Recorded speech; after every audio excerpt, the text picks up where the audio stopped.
nothing but the dog in me. Why must I chase the cat?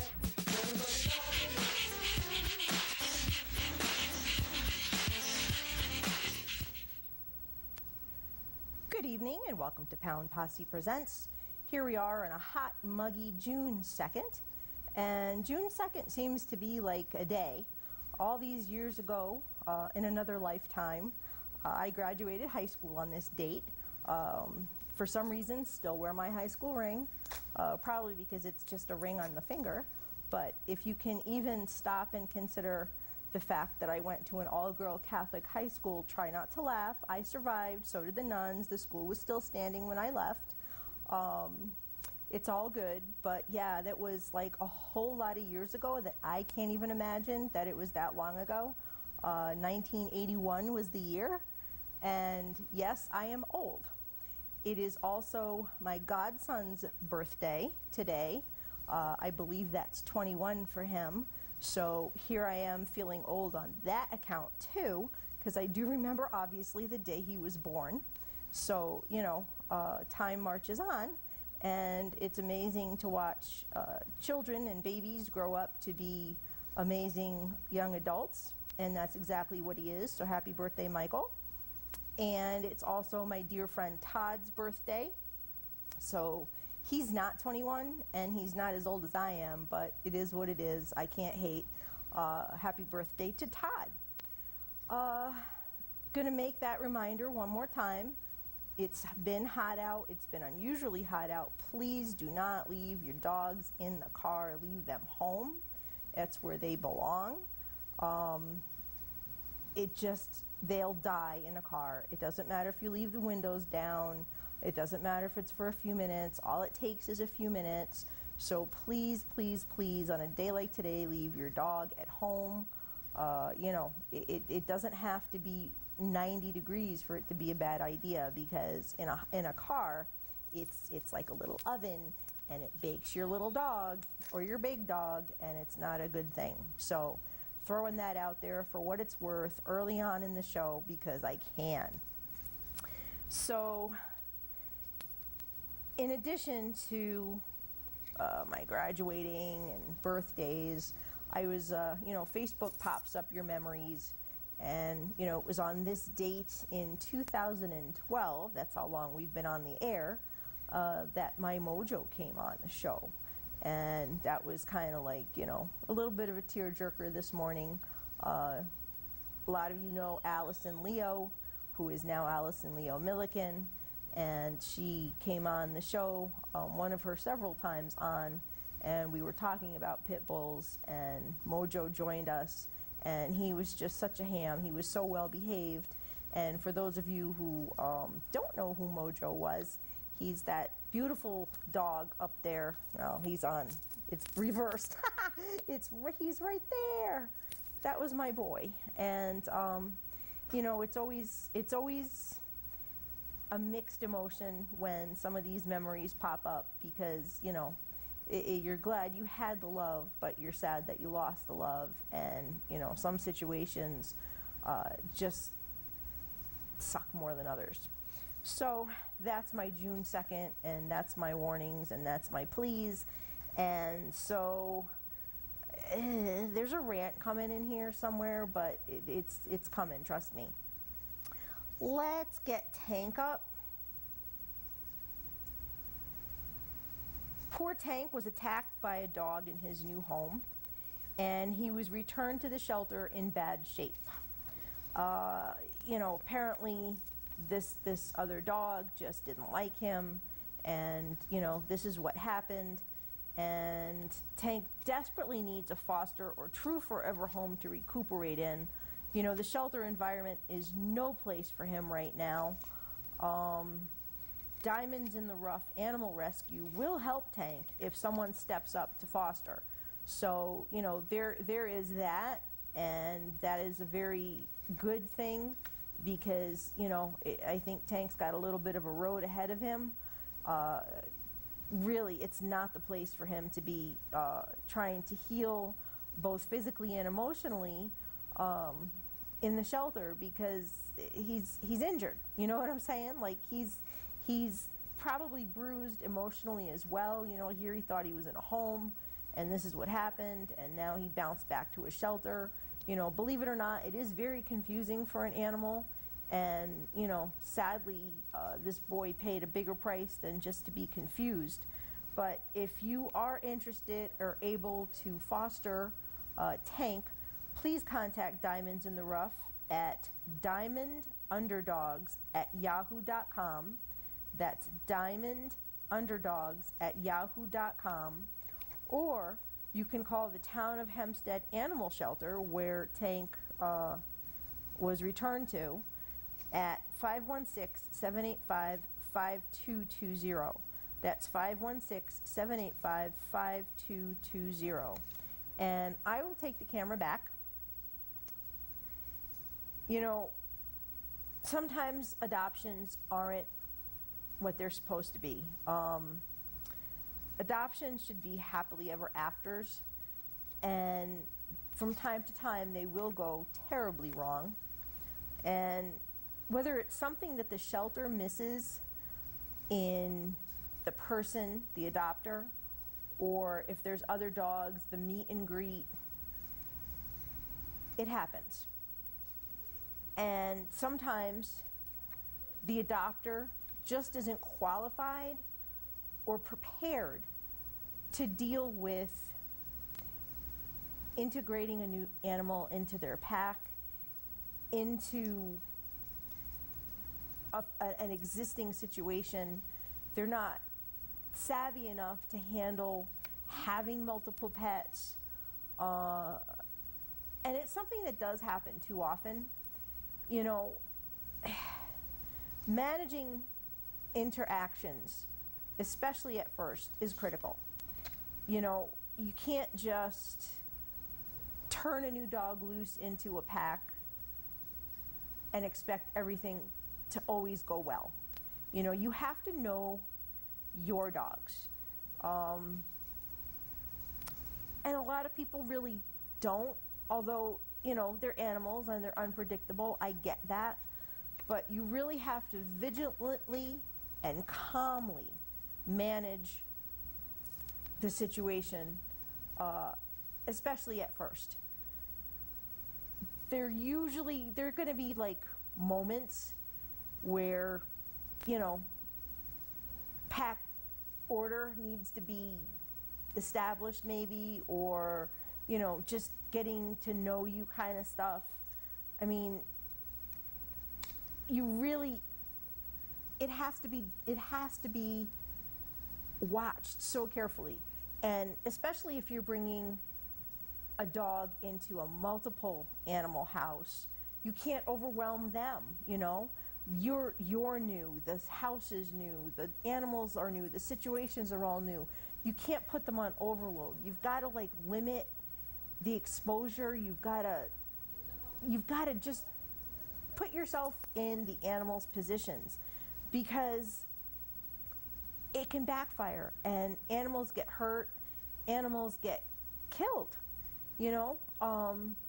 People who mismanage a situation put themselves at risk, they put the animals at risk, and unfortunately there are times where, you know, there's a brawl, person jumps in, the person gets bit, now this dog has a bite history, and a lot of shelters will just take the dog back and put it down, and that's not fair, because that poor dog never got a fair chance because of mismanagement.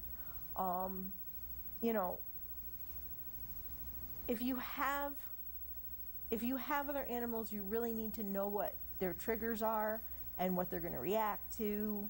And, you know, again, it's not always cut and dry, it's not always set in stone. But, you know, when I ever brought animals in to my house, I knew my animals, and I never tried to overdo it with them. I was lucky in a lot of cases where I was able just to bring in a dog and be like, here you go, because I knew how mine would react, and it wasn't going to matter. One more wasn't going to hurt anybody. They were going to be good about it. But, you know, people don't understand that, and sometimes the people the adopters are told, this is what you need to do, this is how you should do it, and they don't listen. And that's another problem, because, if you're being given advice by somebody who can see what's going on from the outsider point of view, sometimes you can't see from too close to what's going on, and that happens to all of us. But if you're not going to heed the advice of someone who does know and works with animals, then again, you're setting everybody up to fail. Some shelters know their animals very well, and they'll give the adopter all the information that they have about this animal, and it's all in an effort to make sure that there's success, that this adoption goes well, and that the adopter knows everything there is to be known.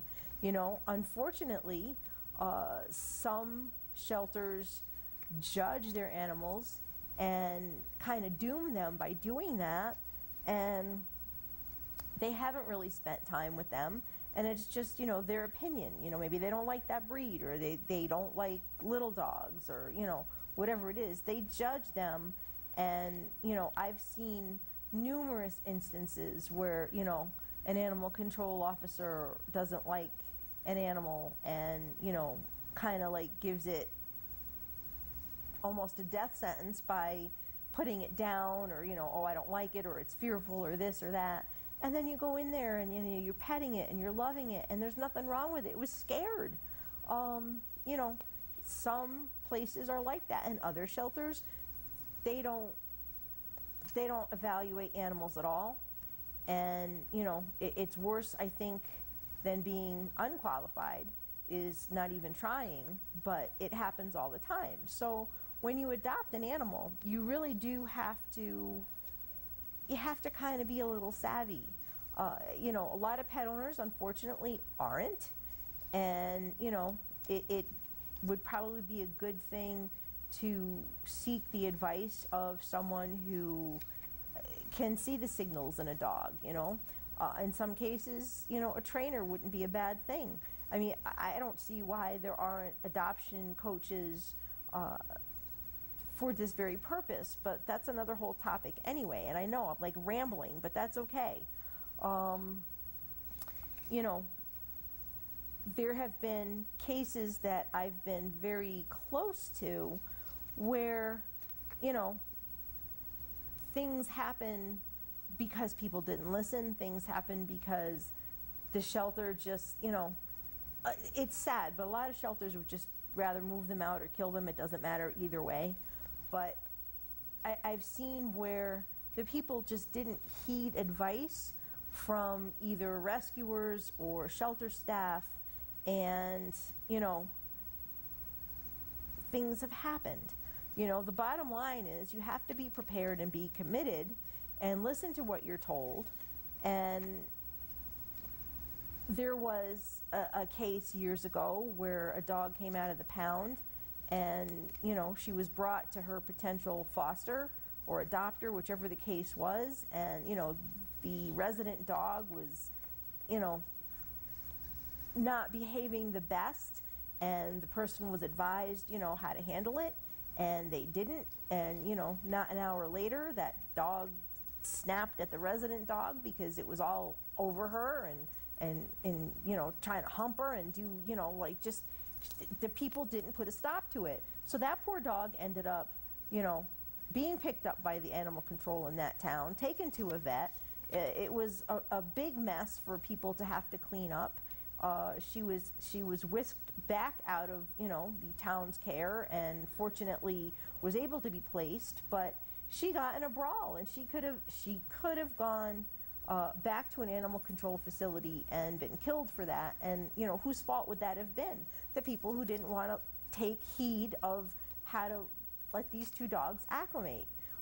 If you remember years ago, if you've been watching the show, there were two dogs that I advocated for forever, Bonnie and Clyde, who were adopted, and the people had birds, and unfortunately they didn't seem to think that keeping the birds in the cage with big dogs, new big dogs in the house, was something that they needed to do. So Bonnie killed one of the birds, but she never saw one before. She went after it.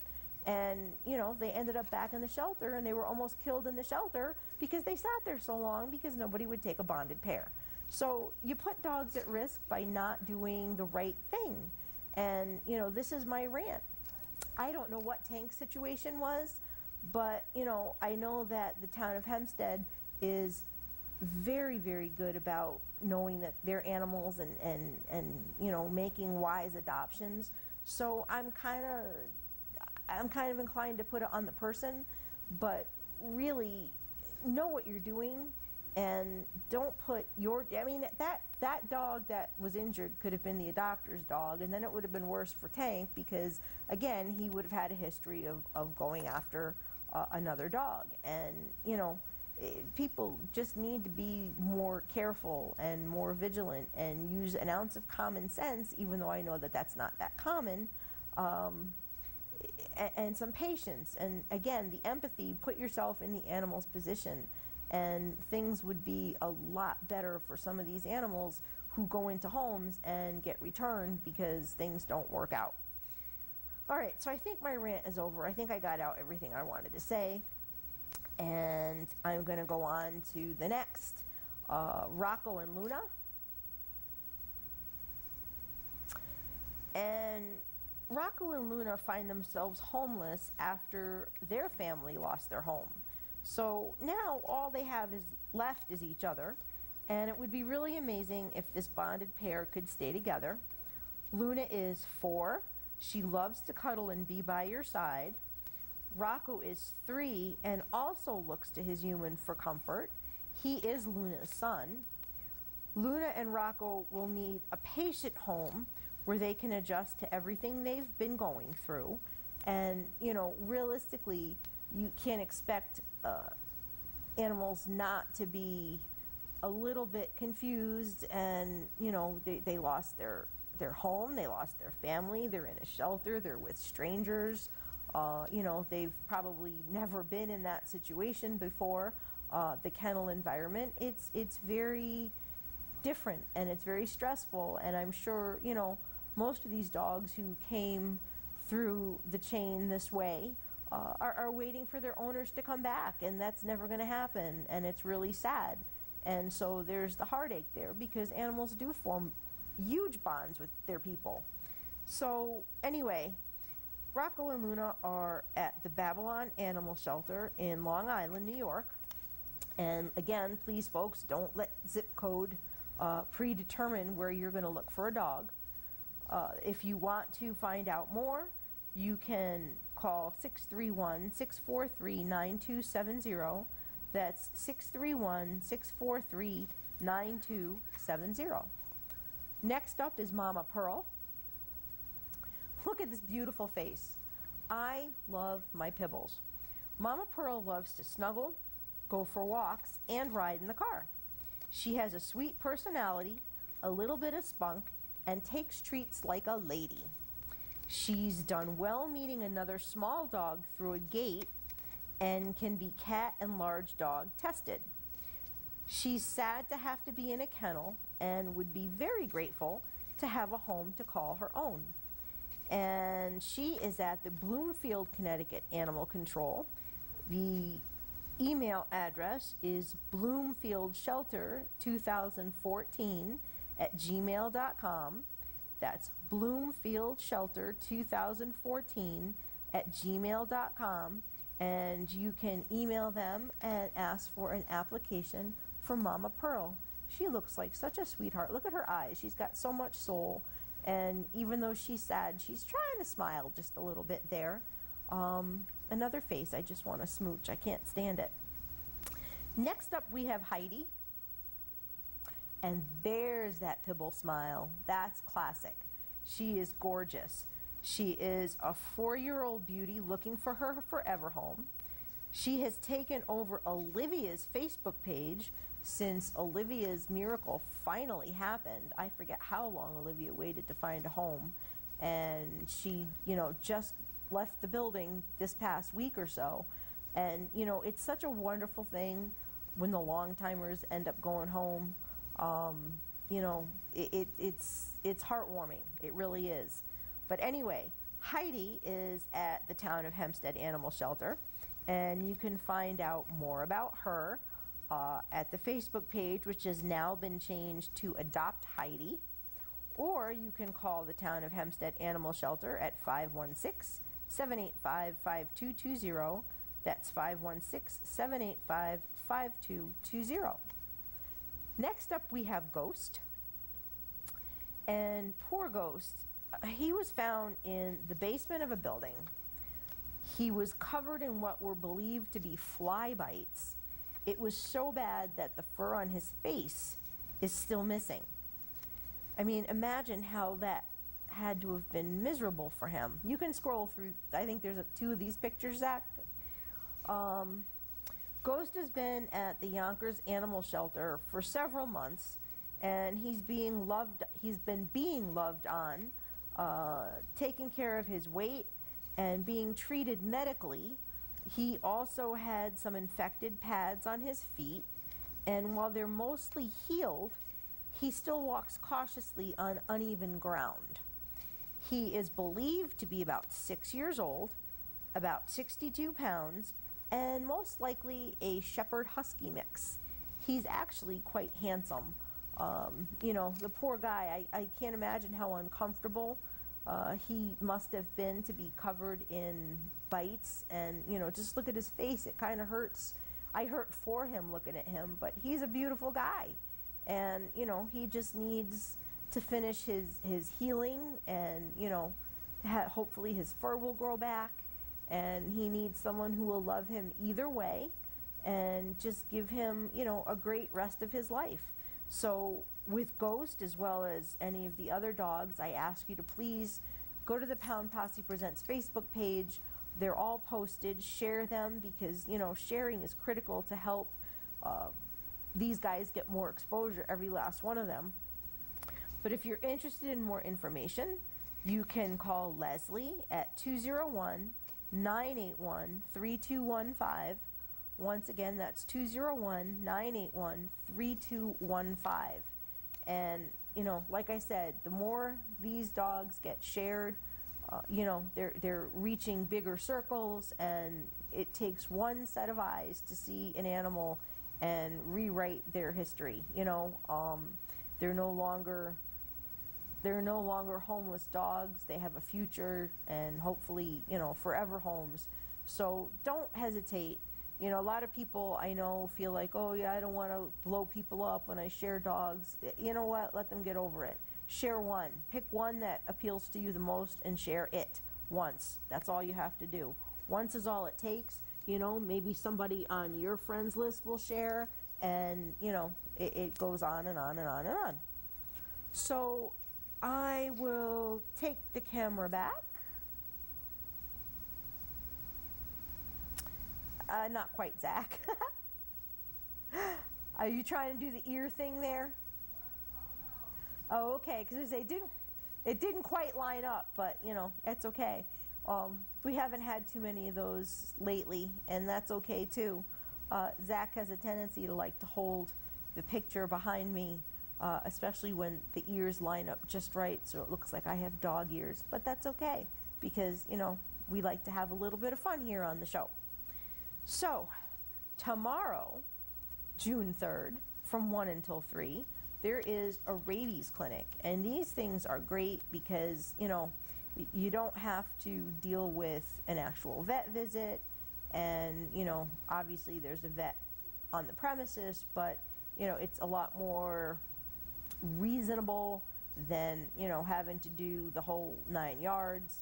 If some people, you know, just would rather do what they've got to do, you know, it is Connecticut law. I think it's over 6 months they have to be with the rabies shot. I forget what the poster said. They had one line was about the the rabies shot, and the other was about the licensing, because the town clerk in Southbury is also going to be present at this event to issue dog licenses, which I think is a pretty cool thing. But anyway, yes, this is going to be at the Town of Southbury garage on Peter Road, and it's sponsored by Southbury Animal Control, Southbury Veterinary Hospital, and the Pomperaug District Department of Health. Again, the Southbury Town Clerk is going to be on hand, and I've never seen that, so I think that's a really great idea.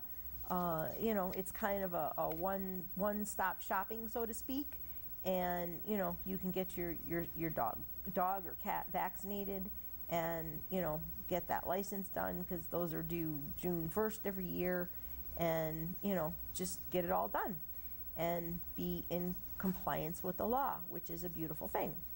So tomorrow is the 5th annual Jameson's Jubilee, and that is going to be from 12 to 4 at the Elks Lodge, 69 Chapin Street in Ludlow, Massachusetts. That's really only about an hour away from Waterbury, folks. It's not too far. And you can meet the Little Oliver Foundation, and you've seen them on the show.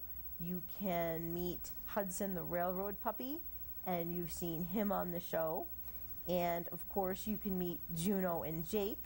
And we've still yet to get Jake on the show, but Juno has made a number of appearances.